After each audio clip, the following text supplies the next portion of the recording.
சிமாட்ஸ் பல்கலைக்கழகம் வழங்கும் தினம் ஒரு திருக்குறள் நிகழ்ச்சியின் வாயிலாக உங்கள் அனைவரையும் சந்திப்பதில் பெருமகிழ்ச்சி அடைகின்றேன்.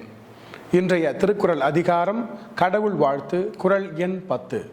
பிறவி பெருங்கடல் நீந்துவர் நீந்தார் இறைவன் அடி சேராதார். பிறவியாகிய பெருங்கடலை நீந்த வேண்டுமானால் இறைவனுடைய திருவடியை பிடித்து கொள்ள வேண்டும். அப்படி பிடிக்காமல் விட்டால் மிகவும் நஷ்டத்தில் அவருடைய வாழ்க்கை செல்லும் என்பதே இந்த குறளின் பொருளாகும். இந்த குறளுக்கு ஏற்ற கதையை பார்க்கலாமா? ஒரு அழகான சிறிய கிராமம்.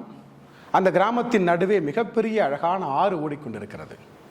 அந்த ஆற்றை கடப்பதற்காக ஒரு முதியவனும் இளைஞனும் காத்து கொண்டிருக்கிறார்கள். அந்த நேரம் பார்த்து ஆற்றில் மிகப்பெரிய வெள்ளம் ஏற்பட்டிருக்கிறது. மிகப்பெரிய மழையும் காற்றும் சேர்ந்துள்ளது. அந்த முதியவர் தன்னால் அந்த ஆற்றை கடக்க முடியாது என்று எண்ணிக்கொண்டு நின்று கொண்டிருக்கிறார். அந்த இளைஞன் தன்னுடைய பலத்தையும் தன்னுடைய திறமையையும் கொண்டு தனக்கு நீச்சல் தெரியும் என்ற தன்மையோடு அந்த ஆற்றிலே இறங்குகிறான். சூழலிலே மாட்டிக்கொள்கிறான். அந்த ஆற்றின் வேகத்தில் அவனால் ஈடு கொடுக்க முடியாமல் தவித்துக் கொண்டிருக்கிறான். உடனடியாக அந்த பெரியவர் அருகில் இருந்த படகோட்டியை அழைத்து தனக்கு உதவுமாறு வேண்டுகிறார். அந்த படகோட்டி அந்த முதியவருக்கு உதவுகிறார். அவர் அந்த படகில் ஏறி அக்கரைக்கு சென்று வருகிறார். உடனடியாக அந்த முதியவர் மீண்டும் படகோட்டியை அழைத்து அந்த இளைஞனையும் காப்பாற்றி வா என்கிறார்.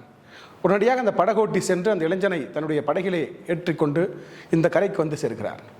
அந்த இளைஞனை பார்த்து முதியவர் சொல்லுகிறார், ஆற்றை கடக்க வேண்டுமானால் படகினுடைய உதவி தேவை, வாழ்க்கையை கடக்க வேண்டுமானால் இறைவனுடைய திருவடி வேண்டும் என்று சொல்லுகின்றார். அதே அந்த நிலையைத்தான் இந்த குறளும் நமக்கு வலியுறுத்துகிறது. பிறவி பெருங்கடல் நீந்துவர் நீந்தார் இறைவன் அடி சேராதார். மீண்டும் ஒரு குறளில் சந்திக்கிறேன். நன்றி, வணக்கம்.